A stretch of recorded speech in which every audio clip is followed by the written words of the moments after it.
اللهم صل وسلم وبارك عليك يا حبيبي يا رسول الله. صباح الفل وصباح الورد وصباح الياسمين على احلى متابعين. النهارده بقى هنعمل لكم سندوتشات سهله وسريعه وجميله جدا جدا جدا. مش عايزه اقول لكم على حلاوتها على طعمتها.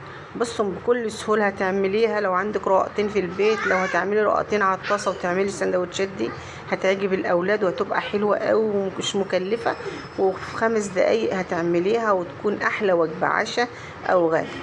ماشي يا حبايب قلبي، بجد تحفه. بس اهم حاجه تحطوا اللايك الاول وما تعلقوش على البوتاجاز بتاعنا، عشان البوتاجاز بتاعنا مش نظيف شويه، فما تعلقوش عليه يعني. فالمهم يعني ايه، وتحطي بقى جنبها حته مخلله، تحطي جنبها طماطمايه، حبه شيبسي، حاجه جميله. شايفين السندوتشات بتاعنا جميله جدا، والجبنه بقى بتمط فيها وحلوه قوي.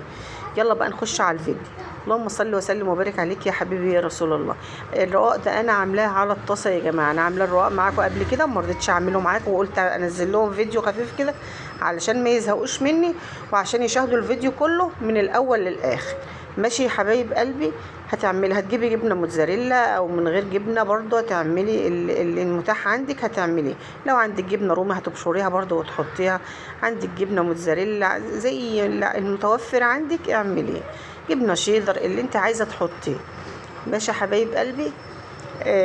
وهنا بقى هعمل بقى سندوتشات سريعه كده للاولاد، وقلت اديكم فكره حلوه كده تعملوها تقوم بسرعه كده تعملها. هنا لحمه مفرومه نص كيلو انا عصقته وقمت فرداه في الصينيه، وقمت حطاه في الفرن واخد وش من تحت ومن فوق وطايب مستوي، وقمت مقطعاه شرايح مثلثات زي ما انتم شايفين كده يا حبايب قلبي.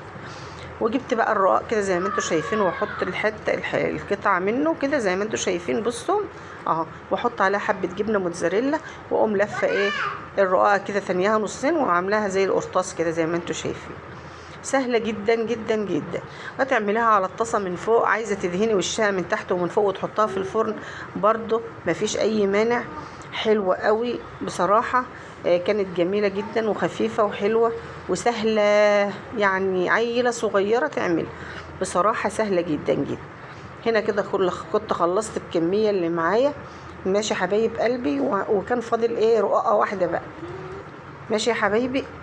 هنا بقى بعد ما حمرتها على الطاسه كده زي ما انتم شايفين، طبعا انا محمراها قدامكم في المقدمه اهو. بصوا شكلها تحفه وطعمها خطير وبالجبنه سايحه فيها وحلوه قوي. ماشي يا حبيبي. كان باقي معايا بقى رقاقه واحده، فقلت بقى اعمل لها بيضيه كده واحط لها شويه فلفل وشويه ملح، واقوم عاملاها كده، واقوم جايبه الرقاقه بقى حطاها على وش البيضه، قرص البيض ده يعني كده اهو. بصوا اهو الف في ايدي كده واقوم قلبها بقى. بس طبعا الرقاقه طلعت كبيره على قرص البيض ده، بس انا قمت تانياها كده وقمت برضو مديها تحميره خفيفه كده. كانت تحفه تحفه بجد، كانت جميله. والفيديو بتاعنا خفيف وجميل وفكرة حلوة برضو. يعني كلنا بندي أفكار لبعضنا، وكلنا نشجع بعضنا ونحط اللايكات لبعضنا يا جماعة، عشان القنوات تكبر وعشان ربنا يكرمنا ويرزقنا إن شاء الله. لأن احنا بصراحة يعني كده طال المسافة طالت جدا بجد والله. يلا بقى بصوا، يعني الوجبة النهاردة حلوة قوي. وانا طبعا عملت غير اللي في الطبق دول، عملت كل الكمية بقى اللي معايا، بس انا ما صورتش طبعا اللي في الطبق دول يا جماعة. وجبة خفيفة للعشاء للغدا للفطار، عايزة تعمليها في اي وقت اعمليها، هي مش مكلفة وسريعة وحلوة قوي.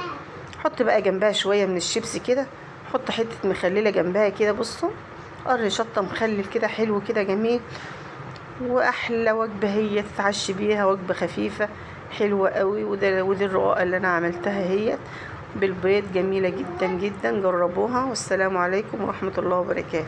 الفيديو هيعجبكم ان شاء الله، وتحطوا لايكات كتير.